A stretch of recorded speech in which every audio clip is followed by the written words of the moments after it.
നമ്മളിന്നുള്ളത് BRD പ്രിയോൺ കാർസിലാണ്. നമ്മളിപ്പോൾ manager കൂടെ ഉണ്ട്. നമ്മളിന്നോട് വരാൻ കാരണം ഈ ഒരു കാലഘട്ടത്തിൽ ഒരു വാഹനം എന്നത് ഒരു കുടുംബത്തിന് ഒരിക്കലും ആഡംബരമല്ല, മറിച്ച് ഒരു അത്യാവശ്യ ഒരു ഘടകമാണ്. എന്നാൽ എല്ലാവരും അതിന് ഫിനാൻഷ്യലി സ്റ്റേബിൾ ആവില്ല. സോ എന്തൊക്കെയാണ് BRD നമുക്ക് കിട്ടുന്ന ഓപ്ഷൻസ് നോക്കാം. പറയൂ സാർ. നമുക്ക് പ്രധാനമായും നമുക്ക് 3 തരത്തിലാണ്.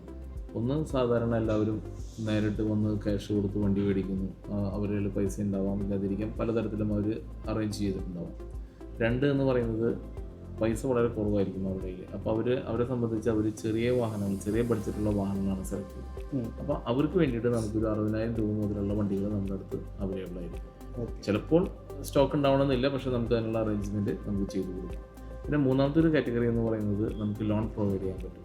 ഇന്ന് ഒരുപാട് ഫിനാൻഷ്യൽസ് അവൈലബിൾ ആണ് നമുക്ക് കസ്റ്റമേഴ്സിന് ലോൺ കൊടുക്കാനായിട്ട്. എല്ലാവരും അത് കൊടുക്കുന്നുണ്ട്. അപ്പോൾ അതെല്ലാം അവർക്ക് ഉപയോഗിക്കാം. ഓക്കെ, ഇപ്പോൾ പറഞ്ഞല്ലോ ഒരു 1 lakh ആണ് നിങ്ങളുടെ ബഡ്ജറ്റ് എന്ന്.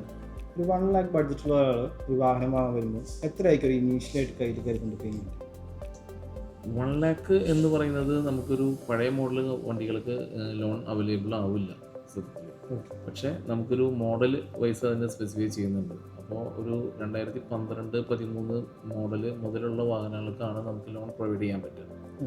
സപ്പോസ് അതിൻ്റെ വില 1 ലക്ഷം 1.5 ലക്ഷം ആണെന്നുണ്ടെങ്കിൽ ആ ഒരു വിലയുടെ ഒരു 80% നമുക്ക് ലോണായിട്ട് പ്രൊവൈഡ് ചെയ്യാൻ പറ്റും. പക്ഷെ അതിൻ്റെ ടെനറാണ് നമുക്ക് വ്യത്യാസം വരിക. അങ്ങനെയാണ് നമുക്കത് ചെയ്യുന്നത്. ഇപ്പോൾ ഒരു കസ്റ്റമർ വരികയാണ് ബേസിക്കലി ലോൺ പ്രോസസ്സ് ചെയ്യാനായിട്ട്, എന്തൊക്കെയായിരിക്കും ബേസിക്കലി റിക്വയർഡ് ആയിട്ടുള്ള ഡോക്യുമെൻറ്റ്സ് കൈ കരുതേണ്ടത്? നോർമൽ KYC ആണ് കസ്റ്റമേഴ്സ് കൊണ്ടുവരേണ്ടത്. അതായത് Aadhaar card, pan card, bank statement, പിന്നെ അവരുടെ താമസിക്കുന്നതിൻ്റെ രേഖ, നികുതി അടച്ച റെസിപ്റ്റാണ് നമ്മൾ സാധാരണ എല്ലാ ബാങ്കുകാരും പറയുന്നത്. പക്ഷേ അതിൽ പല ബാങ്കുകൾക്കും പല ക്രൈറ്റീരിയ വെച്ചിട്ടാണ് അവർ ചെയ്യുന്നത്. ചിലവർക്കത് വേവ് ചെയ്ത് കൊടുക്കാനുള്ള ഓപ്ഷൻസുകളെല്ലാം ഉണ്ട്. അത് ഡിപ്പെൻസ് ഓരോ കസ്റ്റമേഴ്സിൻ്റെയും പ്രൊഫൈലിനെ ബേസ് ചെയ്തെല്ലാം ഇതിന് ചേഞ്ചസ് ഉണ്ടാവും. ഒരു റഫ് എസ്റ്റിമേറ്റ് ടൈം പറയും, എത്ര വർക്കിംഗ് ഡേയ്സിനുള്ളിലാണ് ലോൺ പ്രോസസ്സ് ചെയ്യുക? സാധാരണ നമ്മൾ പറയുക 2 വർക്കിംഗ് ഡേയ്സ് എന്നാണ് നമ്മൾ പറയുക. പക്ഷേ എന്നാലും ഞാൻ നേരത്തെ പറഞ്ഞ പോലെ ഇത് ഡിപ്പെൻഡ് ചെയ്തിരിക്കുന്ന കസ്റ്റമറെ പ്രൊഫൈലിനെ ബേസ് ചെയ്തിട്ടാണ്. എല്ലാ ഡോക്യുമെൻറ്റ്സും കസ്റ്റമേഴ്സ് സബ്മിറ്റ് ചെയ്യുകയാണെങ്കിൽ അവർ പറയുന്ന നേരത്തെ പറഞ്ഞ പോലെയുള്ള ഡോക്യുമെൻറ്റ്സ് സബ്മിറ്റ് ചെയ്യുകയാണെന്നുണ്ടെങ്കിൽ വിത്തിൻ 2 ഡേയ്സിനുള്ളിൽ അവർക്ക് സാധാരണ അവൈലബിൾ ആയിരിക്കും. ബേസിക്കലി 2 വർക്കിംഗ് ഡേയ്സ് ആണ് നോർമലി വരുന്നത് സിറ്റുവേഷൻ.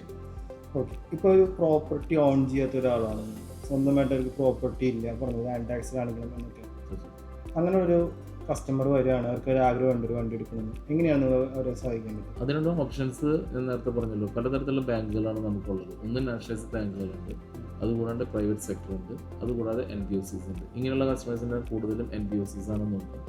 അവരെല്ലാം ഒരു അഡീഷണൽ ഗ്യാരണ്ടർ വെച്ചിട്ടാണ് ഇത് ഓവർകം ചെയ്യുന്നത് ഈ ഒരു സിറ്റുവേഷൻ. അപ്പോൾ കസ്റ്റമേഴ്സിന് അതിൻ്റേതായ ഒരു ബെൽറ്റ് ഉണ്ടാവുകയാണെന്നുണ്ടെങ്കിൽ അവർക്ക് ബെറ്റർ ആയിരിക്കും. അപ്പോൾ മന്ത്ലി എത്രയായിരിക്കും ബേസിക് ആയിട്ടൊരു പേയ്മെൻറ്റ് വരിക? ഇത് ഡിപ്പെൻഡ് ചെയ്തിരിക്കും. നമുക്കത് ഇപ്പോൾ ഫിക്സ് പറയാൻ പറ്റില്ല. പക്ഷേ എന്നാലും വണ്ടി അനുസരിച്ചും ബാങ്ക് അനുസരിച്ചും അത് ഡിഫർ ചെയ്യും.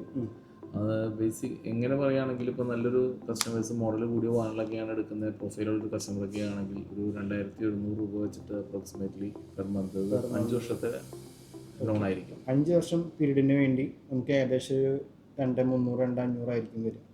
2,100 തൊട്ടിട്ട് സ്റ്റാർട്ട് ചെയ്യും. Okay, fine.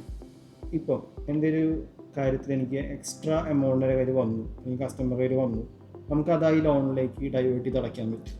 ചില ബാങ്കുകൾക്ക് സാധിക്കും, ചില ബാങ്കുകൾക്ക് സാധിക്കില്ല. അതും ഞാൻ നേരത്തെ പറഞ്ഞ പോലെ ഡിപ്പെൻസ് ആണ്. ഈ ലോൺ ഫിനാൻസ് എന്ന് പറയുന്നത് പ്യൂർലി നമ്മൾ ചെയ്യുന്നതല്ല, അത് ബാങ്കിൻ്റെ ഡിസ്ക്രിപ്ഷനാണ്. അവരാണ് അവരുടെ എല്ലാ പ്രോസസ്സുകളും ചെയ്തിരിക്കുന്നത്. നമ്മളതൊരു പ്രൊവൈഡ് ചെയ്യുന്ന ഒരു സ്ഥാപനമാണ്. അപ്പോൾ കസ്റ്റമേഴ്സിന് അത് കയ്യിൽ എത്തിക്കുക എന്നുള്ളതാണ് നമ്മുടെ ഒരു ആവശ്യം. അപ്പോൾ അവർക്കത് ചെയ്തു കൊടുക്കുക എന്നുള്ളത്. അപ്പോൾ റൂൾസും റെഗുലേഷൻസും എല്ലാം ബാങ്കിൻ്റെയാണ്, അവരുടെയാണ് അതിൻ്റെ ഫൈനൽ അതോറിറ്റി. ഇതിൻ്റെ ഡോക്യുമെൻറ്റേഷൻ പ്രൊസീജിയറൊക്കെ ഭയങ്കര ബുദ്ധിമുട്ടല്ലേ? എങ്ങനെയാണ് കസ്റ്റമർ ബാങ്കിൽ പോകേണ്ടി വരുമോ, അതോ എങ്ങനെയാണ് അതിൻ്റെ പ്രൊസീജിയർ നിങ്ങൾ ഹാൻഡിൽ ചെയ്യുന്നത്? ഒരിക്കലുമില്ല. അതായത് ബാങ്ക് ഇന്നത്തെ കാലത്ത് എല്ലാം ഡോർ സ്റ്റെപ്പിലാണല്ലോ ചെയ്യുന്നത്. അപ്പോൾ കസ്റ്റമേഴ്സിൻ്റെ വീട്ടിലേക്ക് അവരുടെ ബാങ്കിൻ്റെ എക്സിക്യൂട്ടീവ് പോകുക എന്നുള്ളതാണ്. നമുക്കായാലും കണ്ടറിയാം, നമുക്കിവിടെ ആയാലും എല്ലാ ദിവസവും ഇവിടെ എക്സിക്യൂട്ടീവ്സ് വരും, ഏതെങ്കിലും കസ്റ്റമേഴ്സിൻ്റെ നോക്കും, അവർ പിന്നെ അവരുടേതായ വർക്കുകൾക്ക് പോകും. അപ്പോൾ അങ്ങനെ ഉണ്ടെങ്കിൽ നമ്മൾ അവർക്ക് കൊടുത്തു കഴിഞ്ഞാൽ അവരുടെ വീട്ടിൽ പോയിട്ടാണ് കാര്യങ്ങളെല്ലാം ചെയ്തിരിക്കുന്നത്. എല്ലാ കാര്യങ്ങളും കസ്റ്റമർ വേറെ ഇതിനകത്ത് ബുദ്ധിമുട്ടി നടക്കേണ്ട ആവശ്യം വരുന്നില്ല. ഇതൊക്കെയാണ് നമുക്ക് ഇവിടുന്ന് ചെയ്ത് കൊടുക്കാൻ പറ്റുന്ന പ്രൊസീജിയേഴ്സ്. അതെ, തീർച്ചയായും. അപ്പോൾ ഏതൊരു പ്രൈസ് റേഞ്ചിലും ഇവിടെ ഒരു വാഹനം അവൈലബിൾ ആണ് നിങ്ങൾക്ക് പർച്ചേസ് ചെയ്യാനായിട്ട്. അത് മാത്രമല്ല ഇനിയിപ്പം ലോണിൻ്റെ സൗകര്യങ്ങളാണെങ്കിലും ഈ പറഞ്ഞ എല്ലാ തരത്തിലും ചെയ്തു തരാൻ പറ്റും. ഇനി ഒട്ടും തന്നെ മടിക്കേണ്ട കാര്യങ്ങളിലേക്ക് കിടക്കാൻ താഴെ കാണുന്ന നമ്പറിൽ ഇപ്പം എന്നെ കോൺടാക്ട് ചെയ്തോളൂ. തൃശ്ശൂർ കോനിക്കലുള്ള നമ്മുടെ BRD പ്രീ ഓൺ കാർസിൻ്റെ ഷോറൂം വിസിറ്റ് ചെയ്യുക. ടെസ്റ്റ് ഡ്രൈവും കാര്യങ്ങളെല്ലാം ഒന്ന് സൗകര്യം ചെയ്തു തരുന്നതായിരിക്കും. അപ്പോൾ അടുത്തൊരു വീഡിയോ ആയിട്ട് കാണുന്ന വഴിക്കും ബൈ.